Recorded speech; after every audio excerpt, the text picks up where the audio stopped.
Hello guys, magandang hapon po sa ating lahat. So for today's video, update po tayo sa ating mga orchids after the heavy rain na nangyari po for how many days.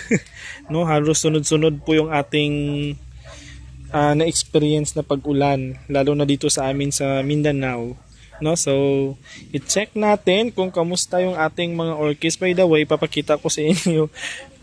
Hindi na po ako masyado gumagamit ng Bermuda sa garden kasi po pag sunod-sunod po yung ulan, na ano po sila, nasisira. So ang ginawa ko po is nag-change ako ng Carabao grass and yung I don't know, pero sa amin sa Bisaya or sa Ilonggo tawag is bariri. So yung iba gumagamit ko ng Carabao, tinatanim namin dyan para ma-fill in po yung mga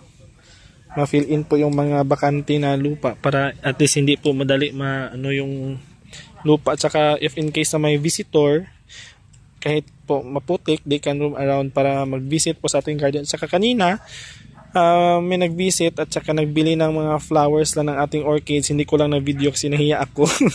So mga teachers din po yon sila. So for today's video, ipapakita ko sa inyo kung kamusta naman yung ating orchids. Kasi ang aking orchids po ay full sun and full rain. Exposed po talaga sila sa sa init. Kasi dito sila sa aming open field. Pero yung sa baba is very green po yung damo. Minamawer lang po namin ito. And then nakapalibot din po yung mga kahoy. So not totally exposed sila whole day.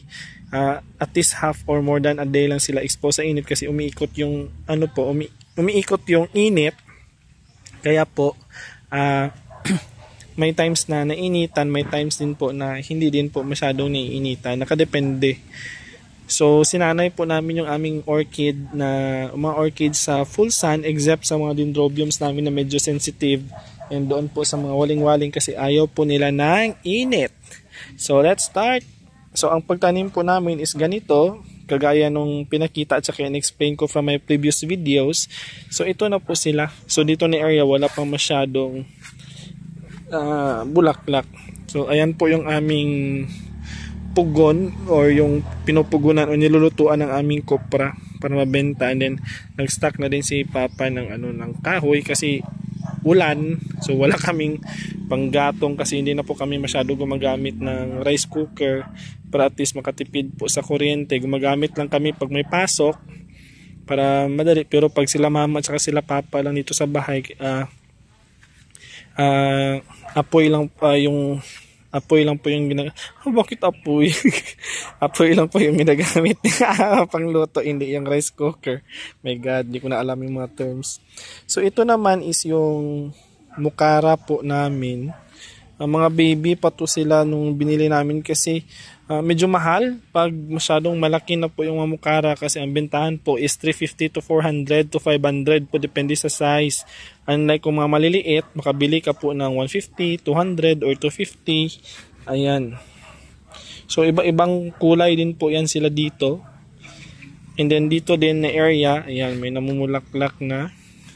Ayan. Marami akong orchids pero hindi ko alam lahat ng ID. Ayan. And then yung isa, ito naman po. So maganda din ito siya kasi parang gold yellow yung kanyang bulaklak. Actually mas darker yung kanyang color kapag sa actual. Bakit ganito siya sa camera? Hindi siya ganun ka. Pero ayan, medyo okay siya. So dito naman na area is another Mukara orchids. So iba-iba din po yung bulaklak dito. Ni-mix ko na kasi kasi pag magbili ka hindi mo naman ma-identify yung mga bulaklak nila. Basta sa akin, basta orchids, go. And ito nga may yellow kaya patapos na din siya. Kaya putulin na po natin. Ayan, madali lang yan. Ano ba? Ano nangyari sa ating gunting? Bakit hindi niya kayanan yung pagputol ng ng ating orchids, nalaglag patuloy. Kunin muna natin. Pero grabe yung ugat as in. Ayan, so naputol na. So dandahan lang, tanggalin natin and itapon. Yan, para maging fertilizer dyan sa puno ng saging. So look at the roots guys. Grabe. napaka-healthy ng mga rose. And then, super ganda din po ng kanyang bulaklak. Pwedeng-pwede ito pang bouquet, no? So, dito naman na area, ito yung mga Velchus ko na mga orchids. Kakatanim ko pa lang sa kanila last month. And, marami ng progress din, no? Ayan, may mga bagong roots na lumalabas. Ayan. So, sa mga nagtatanong po, hindi po ako gumagamit ng any fertilizer or any rhythm hormone. Noon, gumagamit ako kaso lang naubusan. Kaya, napastop. Pero, ang normal lang po na winawater ko sa kanila is yung tubig ulan. Nagsastock po kami lalo na kapag umuulan kasi dyan po sa cottage namin, yan po cottage namin, yun din po yung bahay namin, ito yung pugo namin, magkasunod-sunod. Meron kaming malaking timba na kung saan doon kami nagsastock ng tubig ng ulan, and then yun yung ginagamit namin pang dilig. May mga sprayer naman kami, and minsan pag maraming insekto gumagamit ako ng insecticide or pesticide, pero pagdating sa fertilizer, hindi na po ako masyadong gumagamit kasi natural lang po, direct, saktong exposure lang sa sunlight and watering lang po. Yung pagdidilig lang po is dapat maayos po. Kaya kung makita ninyo, kahit pa paano dumadami na rin yung kanyang maugat. Ayan. So sa orchids, they are considered as air plant, kaya hindi po sila nakatanim sa lupa. Ayan. No? Kasi po air plant po ang ating orchids. So nabubuhay sila kahit nakalambitin lang po sila as long as may media, may driftwood. Yung iba nga hindi nila nilalagay sa driftwood. Pero syempre isipin natin yung orchids kahit na sa sariling gubat nila kung saan sila nabubuhay, nakakapit talaga po sila sa kahoy.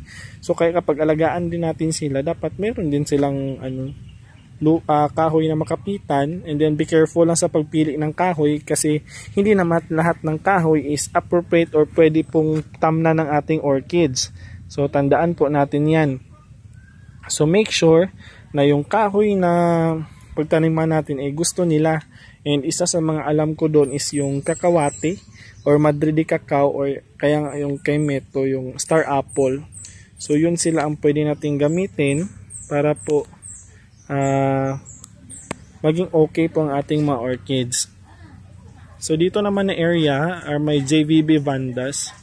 So ayan, malalaki talaga ang mga JVB compared sa sa Velchus. Ayan, ang Velchus hindi siya ganun kalaki. Unlike dito sa JVB, sobrang laki talaga ng mga JVB. Kaka-transfer ko lang din dito kasi po nag-propagate ako last time. Kaya nagpagawa ako ng bagong taniman.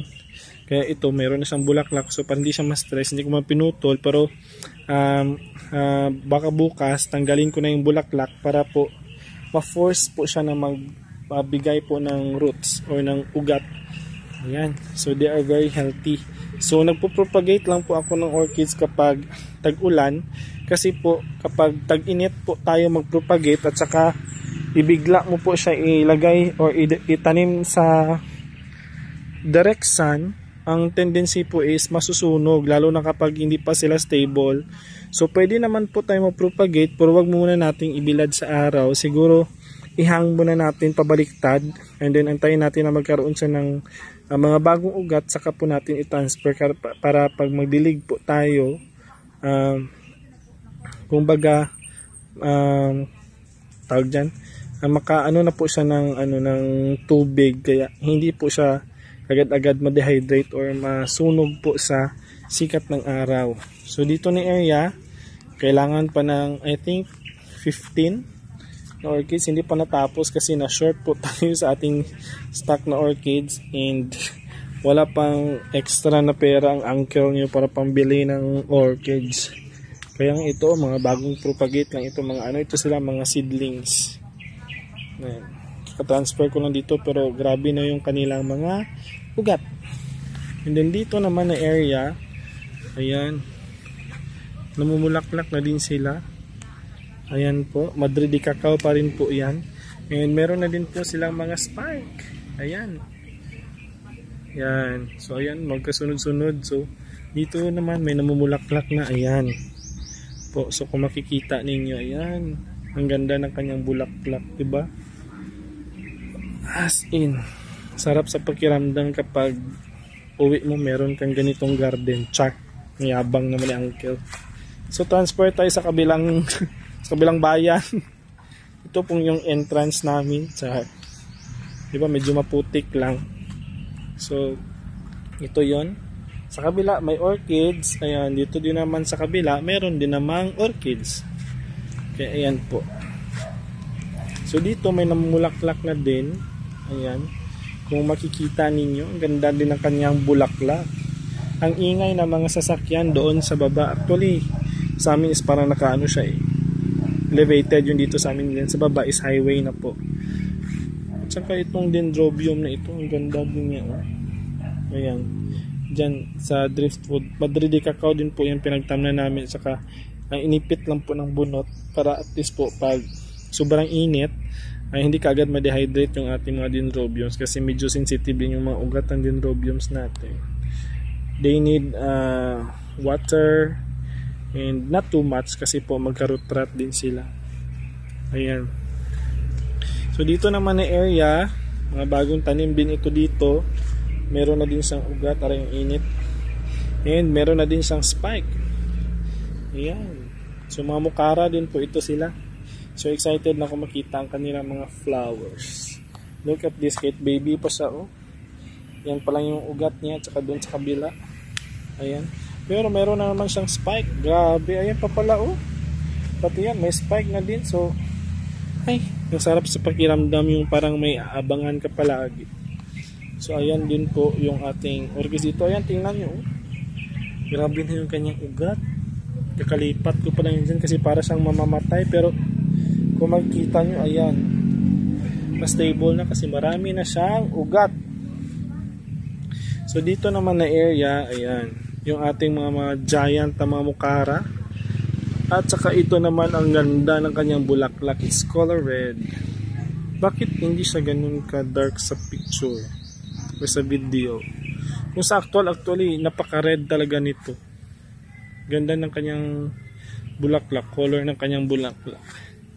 And then ito naman is para siyang carrot orange. Bakit hindi siya ganun ka dark? Pero sa actual guys, napaka-dark talaga niyan. So ayan lang din po, kawayan. Yung pinagtamnan, matibay din itong kawayan actually. Lalo na yung sa puno, medyo sa puno na banda, ayan. So ganda.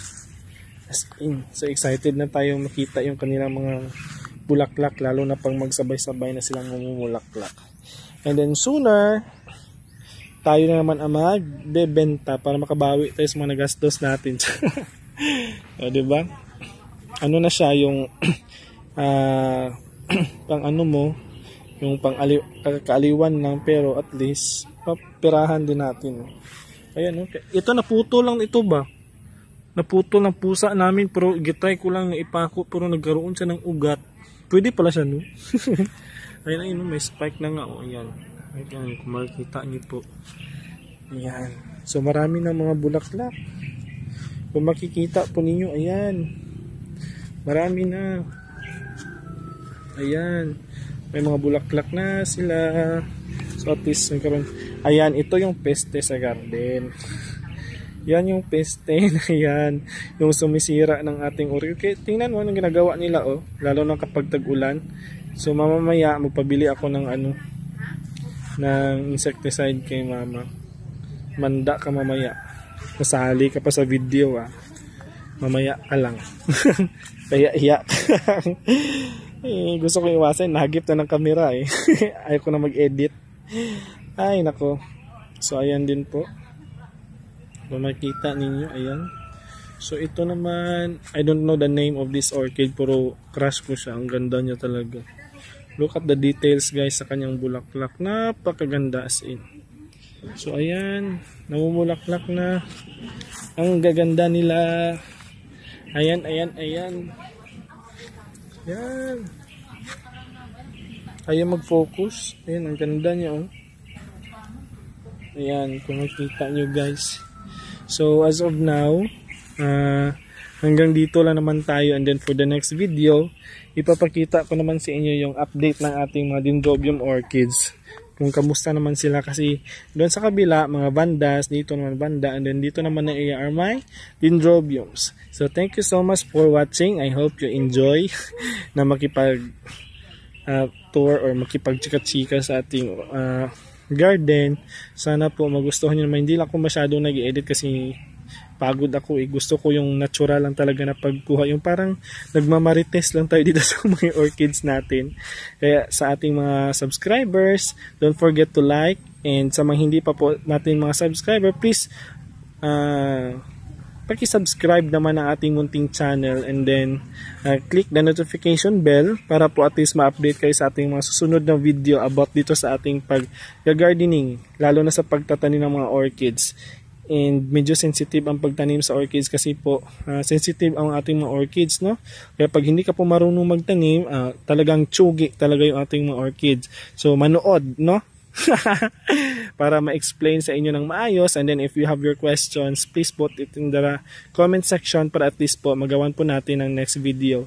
Maraming salamat po, and mabuhay Philippines!